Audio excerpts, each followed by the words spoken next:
Yes, I have a question about urgency and how, as a leader or an organization in change, you can balance urgency, because sometimes when you use too much urgency, it's off-putting to people. But if you don't use it, you don't get enough throughput through your individuals. So just advice on a good way to use urgency and how to balance it. I think you're right. I mean, so often we focus on the urgent at the expense of the important, and unfortunately, real change and real progress and real team building and stuff, it takes time. There's no app for that, and we see this happen all the time, especially after something goes horribly wrong or there's some sort of scandal or something. The way that the military reacts is doing something urgent because it wants to be seen as fixing the problem, working on the problem, and showing the higher ups that we've done something. Usually it comes in the form of some sort of online learning program or something, more online training. That's what you need. And look, at the end of the day, that serves a purpose. It has some effect, and it shows people that you're addressing it. But there have to be simultaneous, more long-term things that happen to address some of the issues.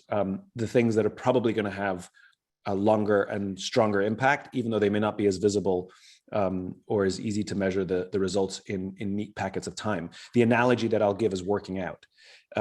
You can starve yourself for days and lose a little bit of weight, not healthy, not going to last. Where if you just eat healthy and work out and go to the gym every day, it's the right way to do it. The problem is if you look in the mirror on a day-to-day basis, you're going to see zero impact. You don't see the results. You just sort of stick with it. The other problem is I don't know how long it takes. It goes quicker for some people and slower for other people. But there's a process, and you stick to that process and you demonstrate discipline. And 100% of the people who exercise and eat healthy will get into better shape, 100%. And so that's how I view a lot of this.